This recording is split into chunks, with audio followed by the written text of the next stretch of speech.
Hello, in this video we're going to look at 10 words that are really difficult to remember in Dutch. So, many of those words are a combination of two words, or they're not single syllable words.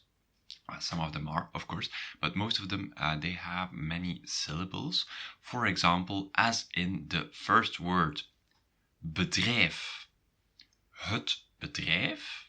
Bedrijven in the plural. And what does bedrijf mean? It means company, as a business. A business you can make money with. Has nothing to do with the English words, and that's also one of the reasons why it's very hard to remember this word. Many students had problems with this word, so het bedrijf, you can learn it by heart. A related difficult word is de zaak. And de zaak is also the business, the affair. And it's mostly used when you're talking about your own business. Then you would say mijn zaak, my business. And it also means affair, but not as in a romantic affair, not as in when you're married and you're having an affair. No judgment, but this has nothing to do. It means more like my affairs, like dit zijn jouw zaken niet. This is none of your business, or these are not your affairs.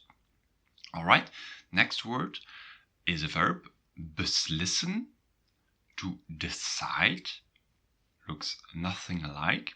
And in the past it's besliste and ik heb beslist. So decided, I have decided. All right, next one is a classical example.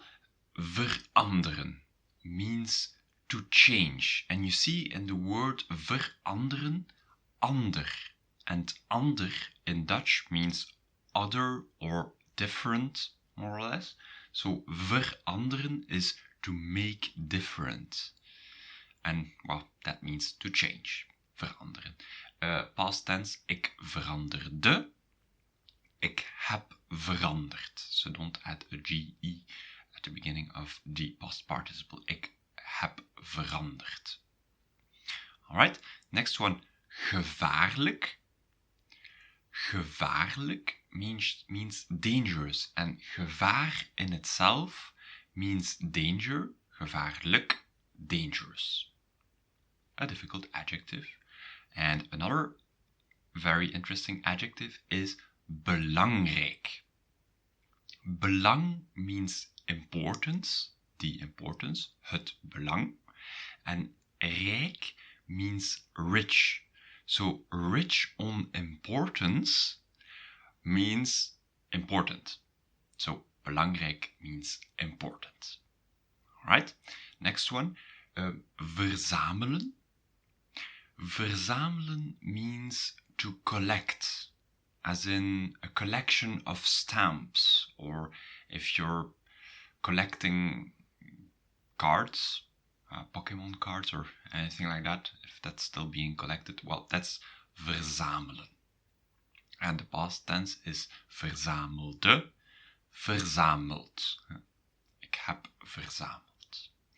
All right, next one is a noun. Het lichaam, and in the plural, de lichamen. What does lichaam means? Well, lichaam is body. And as you can see, no relationship with English whatsoever. All right, and then we're going to take a look at the last one, which is a verb, voorbereiden. Again, one of those composed verbs with voor and bereiden, and these are a little more challenging to learn. And what does voorbereiden means? It means to prepare. And in the past tense, ik bereide voor, it's a separable verb, and ik heb voorbereid.